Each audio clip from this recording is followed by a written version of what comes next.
Every time the girl finishes sword practice, she touches her neck. This feeling is very strange. It appears whenever she finishes fighting with her brother, but with his amateur skills, he shouldn't have any chance to touch her. Without exception, she always sends him flying. However, a god's eye view reveals the answer. Unbeknownst to her, at a speed her eyes cannot capture. While receiving her sword, he has already died countless times. Each move is a fatal strike, but he pulls back at the crucial moment. By the time she realizes what's happening, her brother has already returned to his original position. So in her eyes, it seems no different from routinely sending him flying. Of course, this illusion requires acting skill.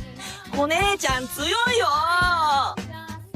成長しないわね、あの子。 This is the truth that has troubled the girl for years. After his sister leaves, the male protagonist completely changes his demeanor, effortlessly standing on water. He was born into a rural noble family. This family has carried the swordsman gene for generations. By all rights, he should have been the heir. But unfortunately, due to talent issues, the position went to his adopted sister. Outstanding talent is the family's pride. Under his sister's brilliance, he seems completely like an extra. However, this is merely on the surface. The nighttime protagonist is completely different from his morning self. Only where others cannot see does he drop his disguise. In his previous life, his dream was to become a hidden master, resolving conflicts from the shadows, and it is the same in this life. After easily dealing with the thieves, the protagonist immediately begins collecting treasures. Then the caged monster catches his interest, neither human nor ghost, yet a living organism, with extraordinary magical fluctuations. The protagonist decides to take it back for experiments. After all, such specimens are rare. However, while that's what he said, unexpectedly, a month later, the monster undergoes an astonishing transformation. About to wake up at the sight of the girl, although the protagonist is surprised, his outward reaction doesn't match his behind-the-scenes master identity. Realizing this, he decides to put on an act. After telling the girl the curse has been lifted, he picks up a storybook from this world, explaining that the curse was placed by the dying demon god Diablo, that all heroes' descendants would rot. But now someone has distorted history, calling this phenomenon demonic possession, causing descendants to face public scorn. At this point, the protagonist almost slips up, because the girl wants to know who the mastermind is. Just then, a bottle on the table gives him inspiration. It's the Diablo cult, some people attempting to resurrect the demon god, and their mission is to secretly prevent this conspiracy. From now on, the girl will be called Alpha, the second in command of his Shadow Garden organization. Thus the protagonist begins developing his organization. On the surface, he appears composed, but behind the scenes, his influence continuously expands. Soon it's the year his sister Clea turns 15. At this age, nobles must attend the Magic Swordsman Academy. However, on the day of departure, she unexpectedly disappears. The kidnapper is clearly a master. Clea is the family's finest, yet she was taken overnight without making any sound. While the family is thrown into chaos, the protagonist remains calm. This is now the opportunity for Shadow Garden to demonstrate its power.